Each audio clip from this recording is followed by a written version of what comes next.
Hello and welcome to The Sound Spirit.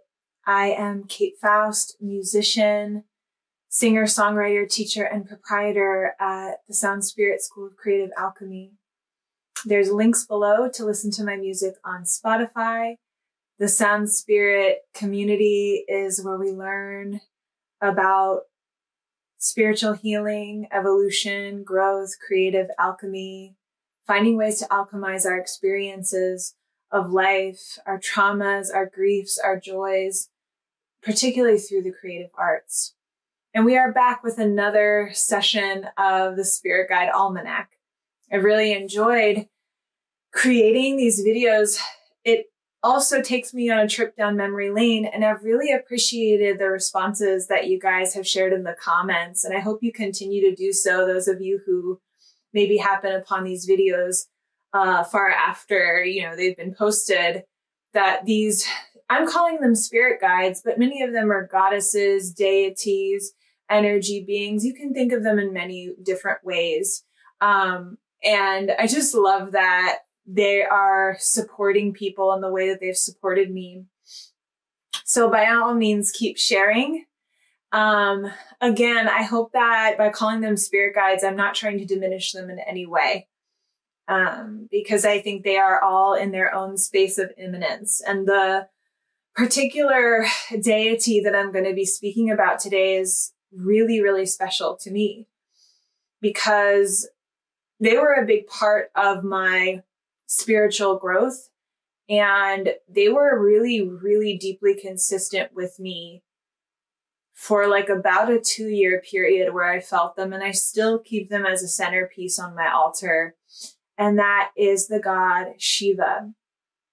Shiva is one of the highest, sort of most eminent gods within the Hindu pantheon, partnered by the feminine presence of Shakti. You might have heard of Shiva and Shakti. And I'm actually I'll publish a little clip from our previous class on the dark goddess, where, Shakti, Kali, those energies within the Hindu pantheon, we speak about those in depth. And Shiva is known as well as Shakti. Both of them have this great power of being the creator and the destroyer of life. And it's sort of that when you meet that threshold of death, also comes rebirth, also comes new life. In my own understanding of, how our soul moves, I have seen and experienced other lifetimes. And I also, so that's my understanding of, quite literally that we die from this human form, which, to some extent you could say that the human form we're dying to the illusion of separation when we cross over or when we have an enlightening experience. And then we move into, could be another human body. It could be some other,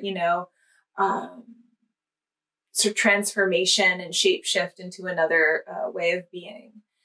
But I want to talk about how I first came to know Shiva, or rather how Shiva accessed me. So this story has to do with Kundalini Yoga.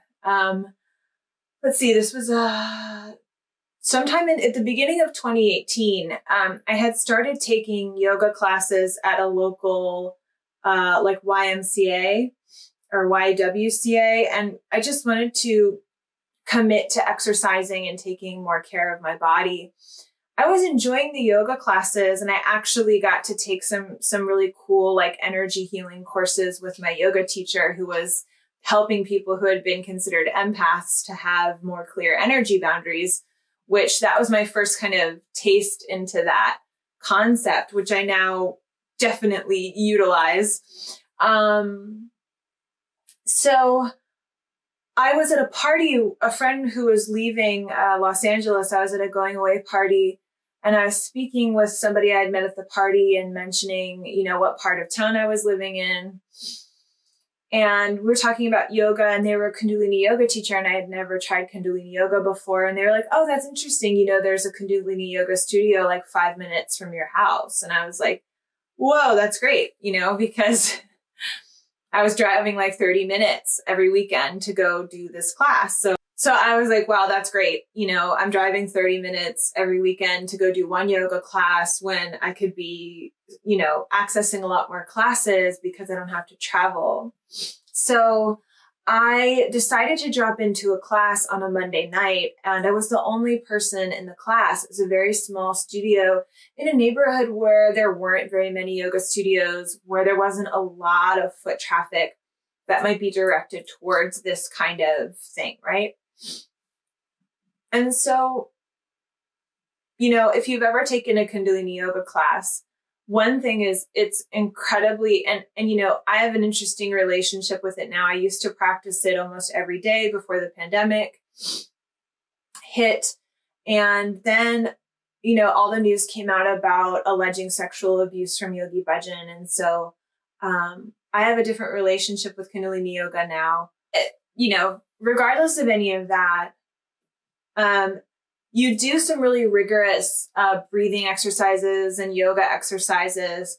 And then at the end of every class, there's usually about a 5 to 10 minute Shavasana meditation.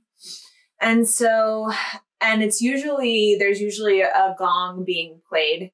And so it's very intense because the gong sound can be very, very loud, and it just sort of cuts through your being in a certain way.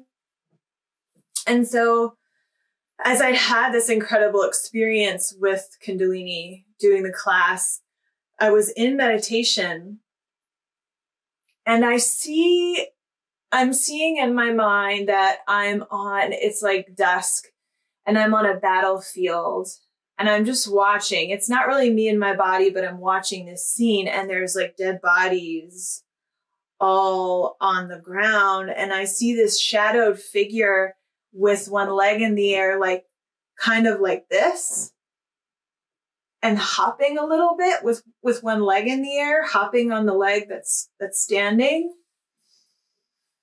And I start to hear in my mind this hymn that I used to sing growing up called Lord of the Dance. And it goes, dance, dance, wherever you may be. I am the Lord of the dance, said he. I'll lead you all. Wherever you may be, I will lead you all in the dance, said he. And I don't think that I stopped going to church when I was like 14, 13, and I don't even remember singing that song in church that often. I don't know if I'd even thought about that song since I was probably 12 or 13. And at the time I was, I think, 29 or 30. And so I was like hearing this song in my mind and feeling this being. And so after I got out of meditation, and so I associated that hymn with Jesus, right? But I didn't see Jesus. I saw this other figure on like a battlefield, right? And where all these dead bodies were. And so after I get out of the meditation, I go on Google, because you guys know, I've said it before, I call it reverse internet. Okay, I get information. I don't know why. I don't even know what it means. And then I Google it and it's something, right? So this is no different. So I Google Lord of the Dance because I want to look at the lyrics. And as I'm reading the lyrics, I scroll down to the bottom of the lyric page, and there's a little blurb about the gentleman who wrote it. It was actually written in the 70s. I thought it was like a really old hymn. It was written in like the 60s or 70s. And this man who wrote it was staring at a picture of Shiva, who is known as the Lord of the Dance, which, for me, coming from where I come from, I have a family of Irish descent. So Lord of the Dance for me was like river dance, like Michael Flatley.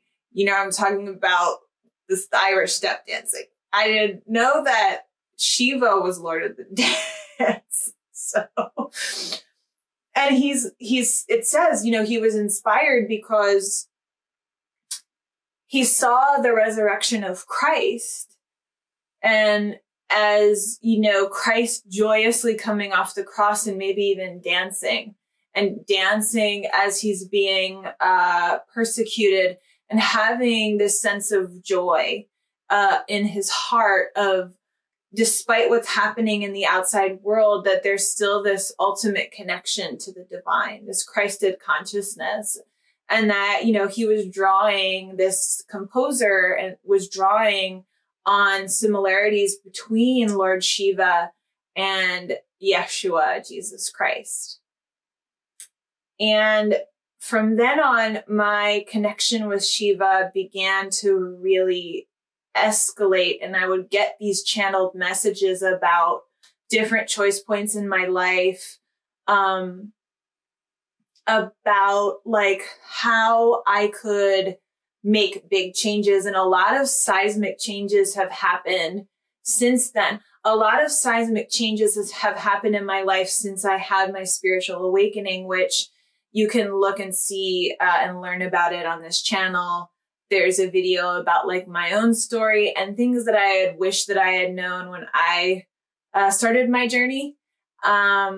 Again, like very particular to the energy that I carry, and that I think a lot of people, particularly people who are artists, people who have experienced trauma, there's like a kind of like a way that we can comport in our energy in a more healthy way. So that's part of why I believe, actually around this time, now that I think about it, that's when I got the call to do Sound Spirit. Like what you're hearing now when you watch these videos, or what you see when you come to a class or you join the membership community, was basically like, around that time I had taken a nap, and I just woke up from a nap and I got the name Sound Spirit. I knew it was going to be an online learning community. We're going to talk about like creativity, music, and spiritual healing and alchemizing, experiences. And I was going to help to steward to create it, because these two things, these two intersections are really foundational to who I am, and that I would be able to hold space for that. And I just launched Sound Spirit this past July during a pandemic. And so it's a small, budding community. And I really do feel that these big energies were a part of.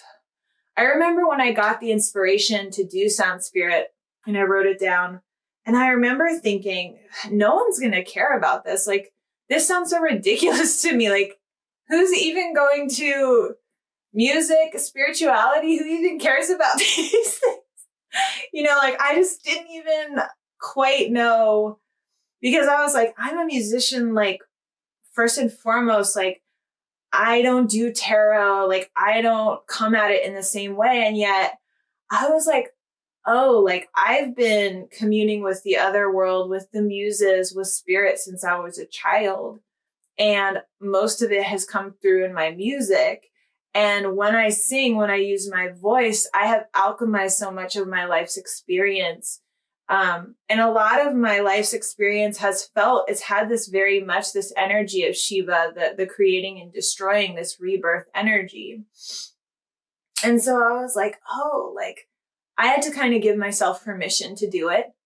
And then this past year, it just sort of became obvious that things were going to move this way. And so here we are. And so just thinking about too, Shiva, another time Shiva appeared to me or came to me, there was a being that was giving me this just beautiful wisdom. And they kept saying their name was Ervas. And so I look up the name Ervas, and I spell it Ervas. And I didn't realize that, like, a lot, like with the accent, folks from India sometimes, depending on the dialect, I don't want to make a totally blanket assumption, but sometimes depending on the dialect, similar to like how my Dutchy relatives do, if there's a W, they'll pronounce it as a V, right? So I was hearing Ervas, but it was actually Erwas, which is another name when I Googled it for Shiva. And so and if you know, like, how I acquired my priestess name, which is in the mugwort video, Bija, my priestess name, is a Hindu name. And I had a healing. This is actually really heavy to talk about.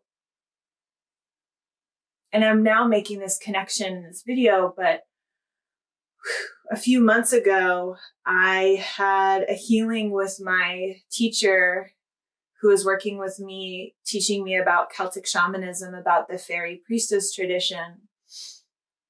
And we were in breath work, and I saw a vision that I was being burned alive on a funeral pyre.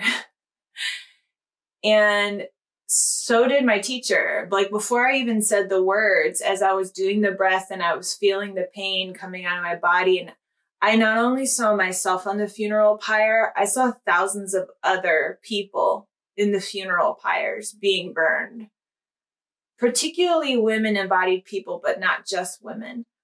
And my teacher, was saying she started literally speaking what I was seeing when I hadn't even told her. And she said the words, "You're able to make offerings now because you're no longer an offering." And I started to scream. And she was describing the scene where she was watching me being put upon the funeral pyre. And it's funny because I knew what it was. I knew that it was sati, which was a practice in certain Hindu religion where when the husband died, the wife would have to commit suicide.